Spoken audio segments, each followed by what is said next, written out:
This is coming to me at the perfect point. I'm trying not to be spoilery, but like, oh, hot, locked in. Honey, you've got a big storm coming. Hey y'all, it's Nat. I hope you're having a terrific day today. And for this video, we're going to be returning to some books that I had previously put down.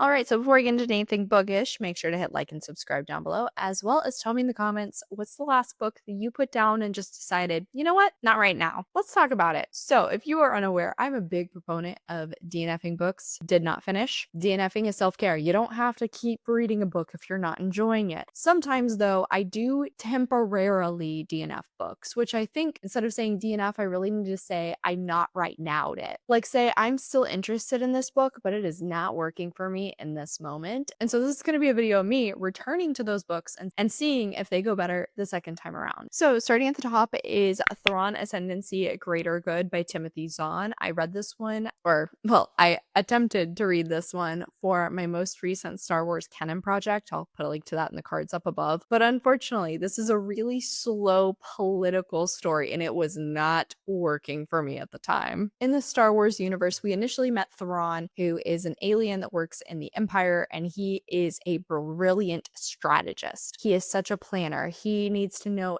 anything and everything about his enemies so that he can figure out how to bring them down. And so this series starts out when he joins the military in his own galaxy under the 𝗖cie, which their society is known as the Ascendancy. But not long after he joins the military, he starts to see that there are all these political games going on, and somebody, not sure who, is working to try and bring this Ascendancy down. Even though Thrawn is the main character of this series, we don't actually ever see from Thrawn's perspective, which was really interesting in the first book because I felt like though we were not seeing through his eyes, we were able to still learn a lot about Thrawn's character. And that kind of was the same thing in the second one, but at least in the first there was also a fair amount of action. However, the second wasn't really doing that. It's a lot of like slow meandering moving parts, figuring out like how these different plot lines are going to work together. We're gonna see if that goes better when I'm actually in the mood for that sort of story. Next up is My Darling Dreadful Thing by Johanna van Veen. This one was more of a poor timing situation when I put it down. I was actually about halfway into it when I started it last October, and then unfortunately I could not continue it into November because of a readathon. So in this one we are following Roos, who has a spirit companion and puts on these seances. However, the only ghost she can actually interact with is her spirit companion. At one of these seances, this very wealthy young widow, Agnes, actually attends, and Roos's spirit companion sees something a little unusual and thinks that Agnes can actually see her. Not long after that, Agnes sort of ends up hiring Roos to be like it's like the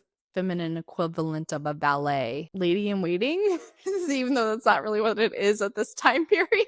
But Roos is determined to prove her usefulness to Agnes so that she does not have to return home to a terrible mother. But unfortunately, things on Agnes's family estate are not totally right, not totally normal. Like I said, I was really enjoying this one the first time around. I just didn't plan very well, so here's hoping that it goes better the second time. And last one is The Friendship Study by Ruby Barrett, which I think I was like 6% in when I first started this. I think I had like maybe mood read this, but then it turned out I wasn't actually in the mood for a romance, so it got put down and just not prioritized for a while. So in this one, we were following these two adults who end up joining a psychological study about making friends as adults. Both of them are kind of hoping this will get them out of their shells, you know, get them out of this weird funk. And at the same time, if they make it all the way through the study, they get $1,000 at the end. Unfortunately, though, Jesse and Lulu had previously gone on a blind date with one another. And though things got off to a rocky start, there was a lot of sexual tension there. However, a big part of this project is that they cannot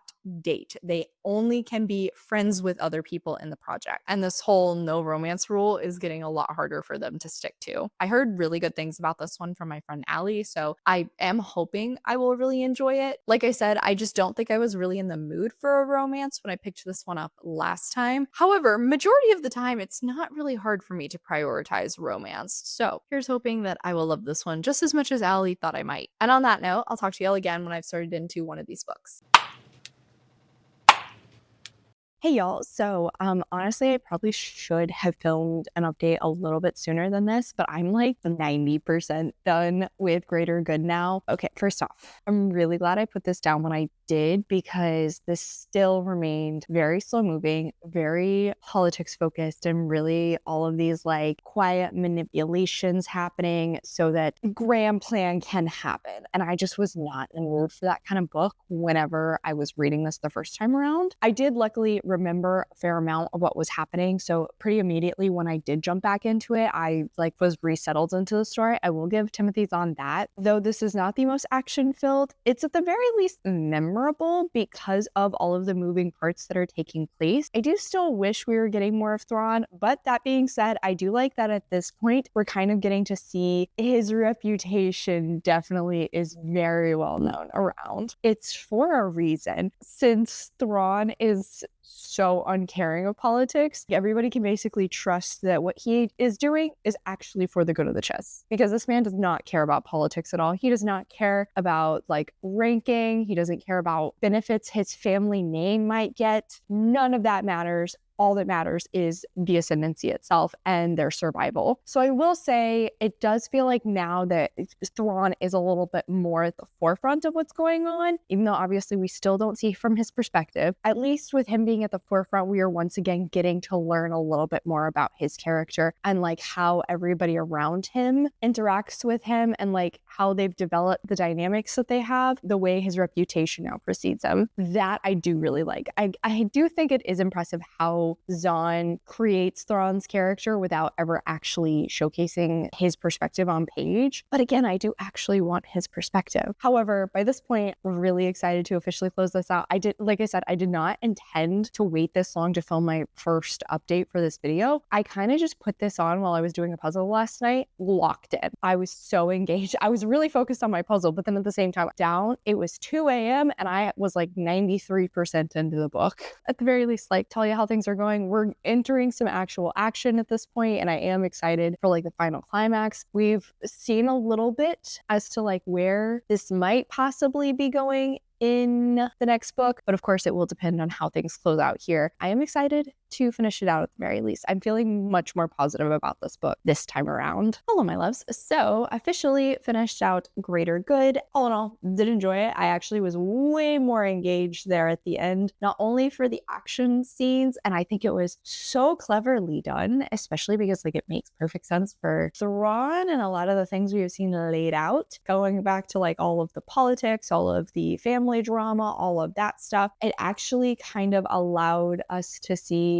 some maybe interesting future for the cast of characters we're following. And for the most part, I feel like in both of the last two books, I haven't felt especially strong about anybody in the cast. But this time around, that definitely changed. And especially with, like I said, this kind of final thing that happens at the end of the book, it does have me invested in this one character. And then we did also get to see a little bit more of our villain character. And of course, it's this very all right, we didn't get them here, but I have all of these other plans that are still laid out, and I'm still coming for the chiss. So in the end, I did like this. I still think for this one, I would probably put it at 3.5 stars because again, given the fact that Thrawn's name is almost as big as Star Wars, you would think this book would have more Thrawn in it. And I am still a little irritated about that, but I do feel like the last 30% of this book definitely went so much better. Glad I came back to it and finished it out. And eventually I will continue on with the series.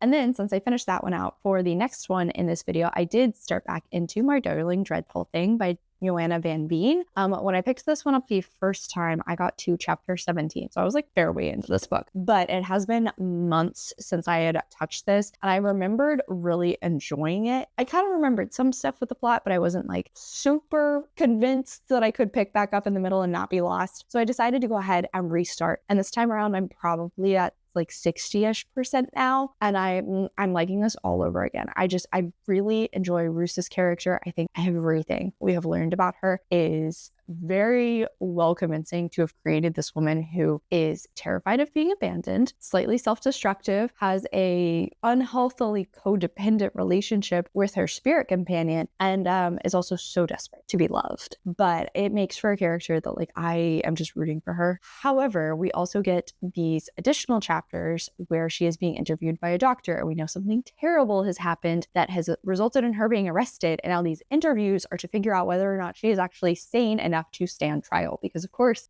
she can't help it. It's her spirit companion is going to come up, and I'm assuming there is some blame to be on Ruth. I'm not 100% sure on that, but with those chapters, it does also lend to this very like uneasy, creeping dread of what happened. Obviously, like I don't think Ruse is gonna get her happily ever after sort of thing, but like, oh, I want her to. I want to wrap her up in a big ol' hug. The relationship she has with Agnes is also very interesting because, as I said, Ruse wants to be loved so desperately, and we have kind of learned through Agnes's own background that she is sort of in the same position, but she had found somebody to love her husband, and unfortunately now she has lost him, and so she is also in this like very precarious situation emotionally, leads to like a lot of tension in the relationship with Ruse. How they even met one another and like how Ruse came to stay with Agnes has this unfair power imbalance between the two of them. And like I said, Ruse is so terrified of being abandoned and unfortunately probably having to go back to her mother if she was abandoned. And so that definitely gives Agnes so much more power in the relationship. But now like Ruse is sort of maybe kind of starting to get some power. It's so complicated. I can't really get into it without getting into spoilers, but I'm also very intrigued because there's another woman that is living with them as well, which is Agnes's sister-in-law, who unfortunately is suffering from tuberculosis and is extremely ill. I just like can't get a hold of her. I believe her name is Wilhelmine. I'm not sure what is her role in the story. Is she an innocent? Is she manipulating things for her own devices, for her own entertainment?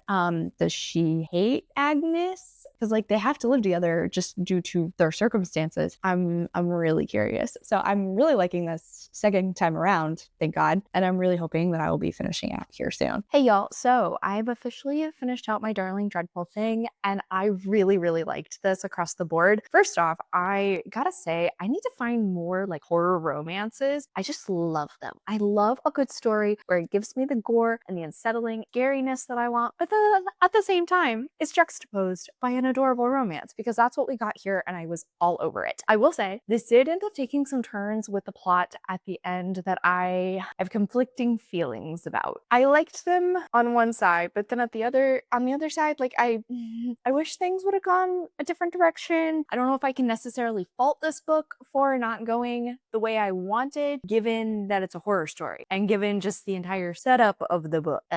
Yeah. But I think the character work that is done in this was so freaking good. I really like the dual timeline bit with the interviews done by the doctor. I thought those built suspense in a really great way. And then also whenever we kind of like catch up with the timeline, I really liked the way it allowed for this different perspective on things, I guess is how I'll say. I'm trying so hard not to be spoilery in this, but across the board, I really liked it. I think it was very unsettling. Gothic feels are so there. Like the atmosphere, the vibes, very strong. Thinking about it now, my saying that I want more like horror romances similar to this is actually very funny, given the fact that some of the most prevalent themes in this are around love, devotion, relationships, the precariousness that comes with that, especially if you trust somebody who ends up utilizing those feelings that you have for them in the interest of themselves. There are numerous different kinds of relationships explored here, and with that, some of them, I don't know if I would necessarily say a single one of these is 100% healthy, but they're definitely like different varieties, and some of them are just straight up evil and toxic, but others it's like you can see the complications of what's happening and like how these characters end up falling into some of these issues. And again, I think the author did a really great job of kind of exploring so many different varieties of relationships and like the ways all of these different relationships can be manipulated, and really liked this. I'm so glad I came back to this one. Enjoyed it immensely. I definitely need to check out the other work I have by this author. And what the heck? Yeah, I'll say 4.5 stars because I did really, really like this. And again, so much of this, I just couldn't help like thinking through all of the different angles and all of the different relationships and the way the author was utilizing them and comparing them and contrasting them was just, I think it was really, really good.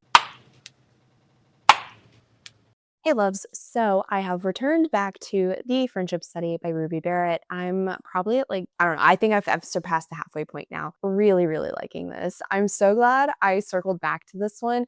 I think I really want to say when I picked it up, I just wasn't really in the mood for romance at the time, but this is coming to me at the perfect point. I'm having so much fun with this. I'm not usually somebody who's a big like friends to lovers person. I'm 9 times out of 10, I just feel like there isn't enough stakes there for me, or like the stakes are always very repetitive.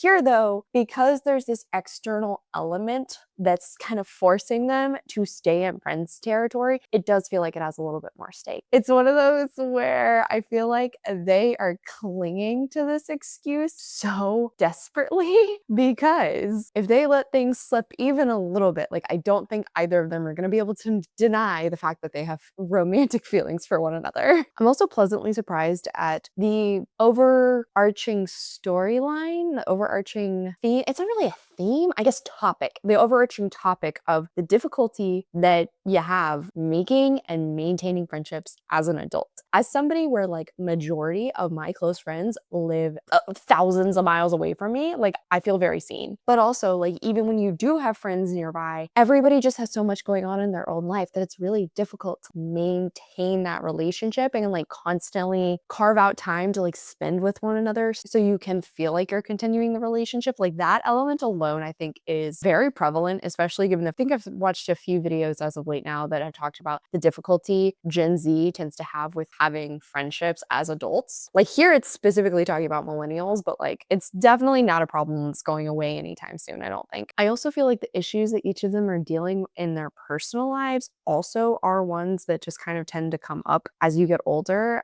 Jessie is dealing with a aging grandfather who unfortunately is suffering from Alzheimer's. But then on the opposite side, Lulu is still struggling professionally when it comes to her job. I'm at the halfway point now that they clearly do have feelings for one another. It's just like both of them are being woefully obtuse about it. And so I'm a little nervous to see how that's going to work out with the third act conflict. But for right now, I am really liking it. The spice is also spicing. The first spicy scene, how we led up to that, had me cringing so hard because I just could not believe this was the angle we were taking. It seemed very silly, but the spice itself, hot. So yeah, this is going swimmingly. I also appreciate the representation in Jessie. I do feel like his bisexuality is used in a way where it is convincing. Like I fully believe it is part of his identity, but it's not like a hinging factor of his character. It doesn't feel like it's coming up in a way where the author is like shoving it in my face. It's just like more naturally authentic in how it occasionally gets mentioned, particularly seeing as how the relationship that connected the two of them is Jessie's ex-boyfriend, who is friends with Lulu. So yeah, across the board, this is going great. I'm really glad I came back to it. I am shocked I have never heard more people talk about this book because I'm having a phenomenal time with it. There are a few people I feel like I know right off the top of my head that I need to recommend this to because I bet they will like it. Honey, you've got a big storm coming. Hello, my love. So I've officially finished out The Friendship Study and I have very conflicting feelings on this book. I was just focused on vibes and having a good time at first, but then this third act conflict happened and it was so frustrating. It made me rethink everything and it was like, I have problems. I have issues with this. I just hated how the third act conflict was handled, in particular because it felt like all of the blame got placed on one character, and I just do not think that was fair. Without getting into too many specifics, part of it does come down to just like Jessie's anxiety sort of impacting the way they're like trying to communicate with one another, which is not like great. You still have to be able to communicate even with anxiety, but at the same time, he is the one that tries to move things forward. I'm trying not to be spoilery from them being friends to lovers. For Lulu's reaction to the third act conflict, it really seemed silly to me. And then he's the one who tries to, again, take the step forward to apologize, to talk things out after their initial argument. And Lulu like literally throws a fit and is like, no, I don't want to talk to you. And that's just so immature.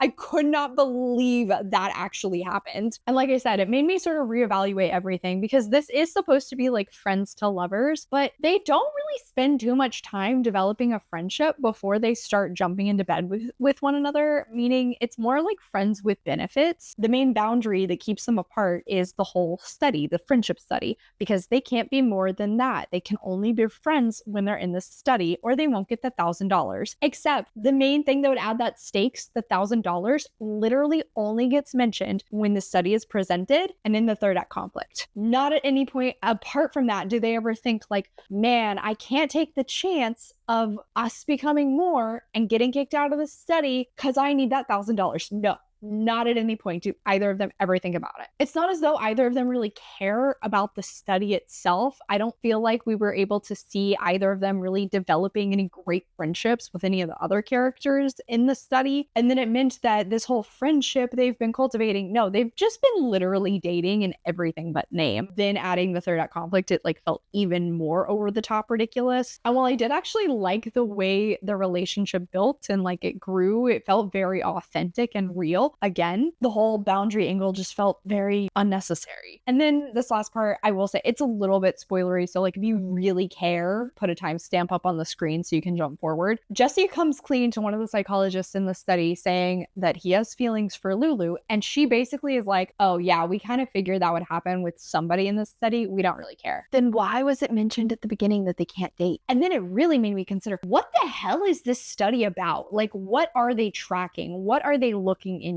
What are their controls? What are the variables of it? What are the parameters? How are they interpreting the results here? None of that's explained. And it just, yeah, at that point, it really started to bug me.